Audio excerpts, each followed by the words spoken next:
Okay, we all know that Vivo's reputation when it comes to smartphone photography is really good. From their flagship X series even to their mid-range V series. And here we are now to their vivo V50. Tara, pag-usapan natin. Hey guys, it's your Tech Girl Mary and welcome back to our YouTube channel. So yup, this has been your most requested video probably lately. And I'm glad I finally am done with our review, done na tayo with our script. So yes, it's time to finally do this. If you know Vivo well, they release their V series every or on a bi-yearly basis. Ibig sabihin guys, every 6 months. Ang tanong, may mga meaningful upgrades ba tayo from its predecessor na vivo V40? Syempre, particular to sa camera department dahil ito naman kadalasan ang rason kung bakit kayo bumibili ng isang smartphone from this lineup. Tatlo yung halos binago nila dito sa smartphone na to. We have a newer chipset, mas enhanced na daw yung camera features niya, and a larger battery capacity. So let's see if these are all true and okay din ang ating real-life experience. Packaging-wise, not much has changed. Not like it matters, pero yeah, yun pa rin naman ang selling point nila, which is vivo V50 is co-engineered with Zeiss, and of course, yung kanilang Aura ring. But this time, may bago na nakalagay which comes with AI. By the way, yung hero color nila, yung review unit na meron ako, which is what they call Ancora Red. If I were to describe it, the finish is more of a satin than matte.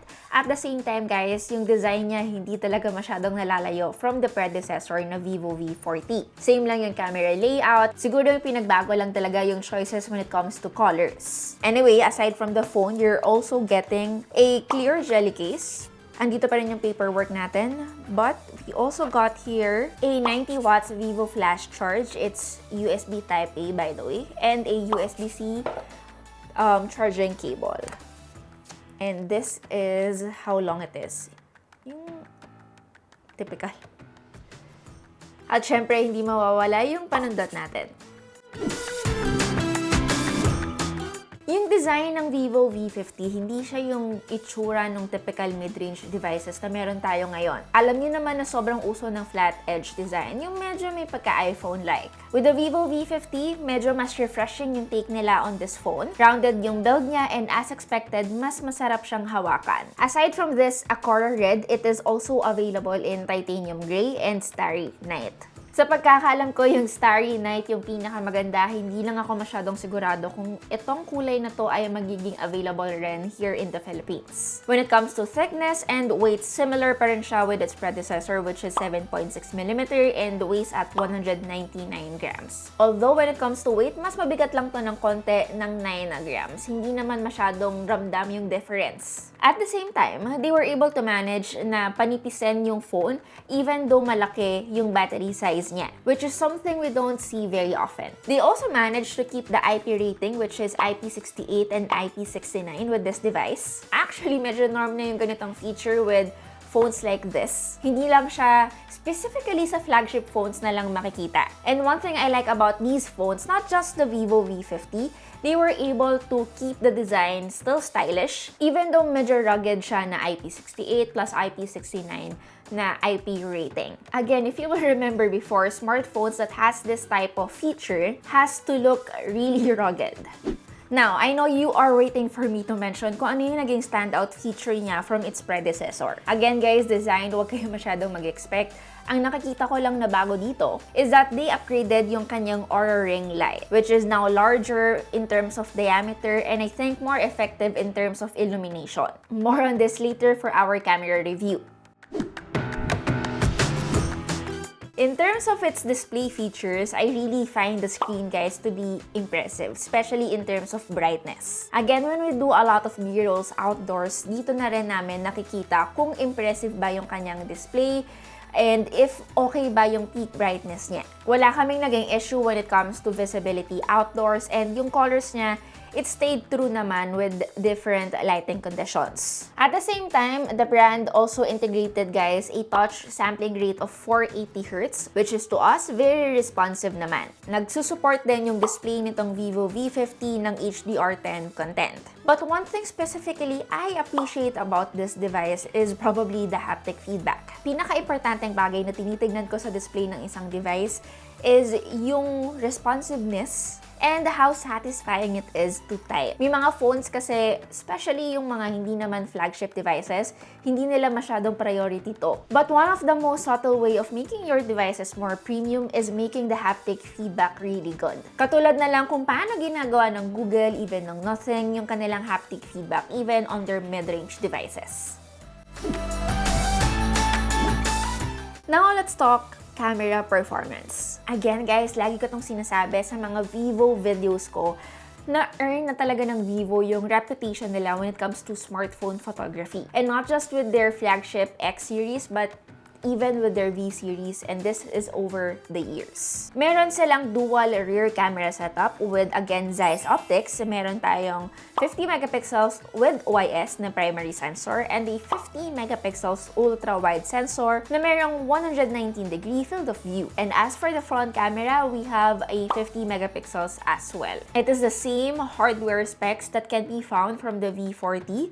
It's also dual 50 megapixels. I think what just made me sad is the fact that we no longer have the option to choose for a Pro one. If I remember it correctly, it's not the V40. I think it's the V30 or V20 na meron tayong Pro version. Syempre, if you have a Pro version, you have a more capable camera performance. Pero again, patagal na walan tayo ng option for that. I guess they really are doing this to dedicate their zooming capabilities with their flagship phones.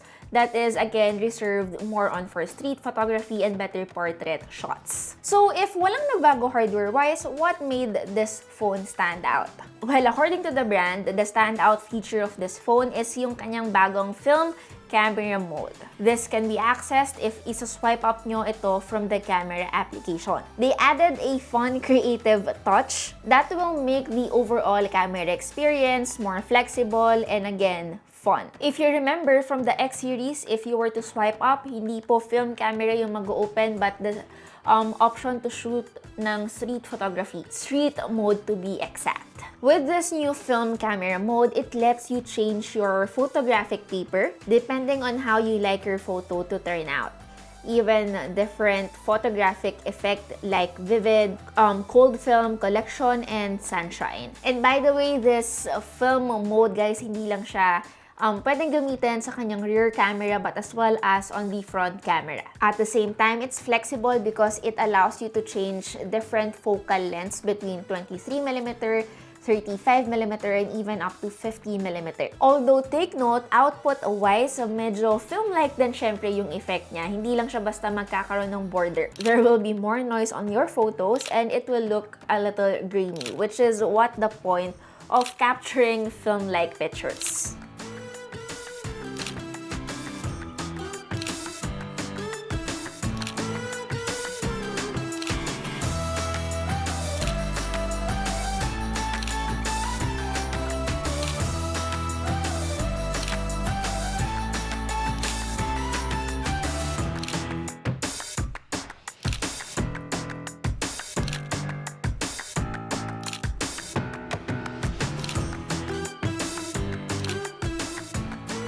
Now, if you are not a fan of this type of shooting mode, pag-usapan natin yung real-life output ng photos niya pag hindi siya film-like. Again, guys, let's not forget, Vivo is in collaboration with Zeiss and they've been doing this for so long. And we all know one of the best in class din ang Zeiss. Personally, I find the output good. Still good, actually. Maganda talaga, in fairness, ang processing ng Vivo when it comes to their images.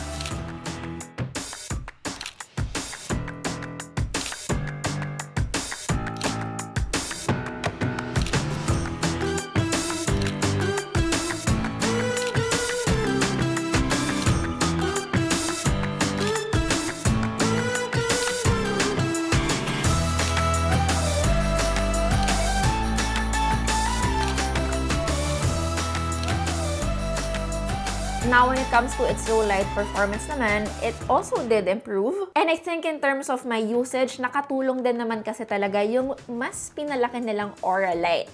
Although I have to say, aura light is sometimes a hit or miss. But I have to say, it still is a nice touch. Handy, although hindi naman all the time magagamit mo talaga siya. At the same time, like many smartphones, hindi rin naman naging perfect yung experience ko. May mga times na nag-struggle siya, especially when it comes to low light videos. Soft and lacking talaga when it comes to detail and dynamic range. In short guys, vivo V50's camera are really impressive in so many ways but still comes with flaws. Now, from our intro, sinabi ko na isa sa mga binago ng Vivo is yung battery capacity niya. It's 6,000 mAh, which is huge for how it looks and how it feels, guys. Kasi again, it's really thin. If you're big with specs, 5,500 po yung previous na vivo V40.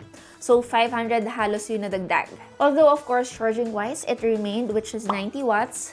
Still not bad, guys. Personally, mabilis pa din yon because again, if you remember yung previous video na na-review natin, which is Samsung Galaxy A56, that only has 40 watts of charging speed. What this phone can do and can deliver is still impressive for me. Now, in terms of performance, yung vivo V50, it comes with a Snapdragon 7 Gen 3 processor. Same chipset that can be found from the V40 and even V30. So, ibig sabihin, halos 3 generation of smartphones na, ito pa rin yung chipset natin. On its own, the Snapdragon 7 Gen 3 does a really good job. But I feel like Vivo could have taken this opportunity, guys, to at least upgrade the chipset man lang. Considering na pangatlong generation na nila tong ginagamit. In terms of day-to-day task, like kunwari guys, multitasking, scrolling through my social media, jumping between applications, okay naman siya. However, when it comes to a more demanding task, like kunwari na lang object removal sa camera app. Again, since this phone already comes with AI features, medyo may nakikita akong slowdown sa kanya na dapat with this price point, hindi. At the same time, AI-driven na rin tong smartphone na to. So, hindi ako sigurado in the long run kung kaya niya or may capability siya to drive that. If you're big and very specific with performance, you might want to consider this aspect. Okay, let's talk about pricing. Yung vivo V50, it retails for 26,999 pesos. So, kulang-kulang 27K. Performance-wise, I struggle to see why you would get this phone, lalo na kung gamer ka. Considering as well that the vivo V40 just came out 6 months ago. But, again, iba-iba tayo ng priority sa isang phone So, hindi ko naman pwedeng sabihin, huwag niyo tong bilhin.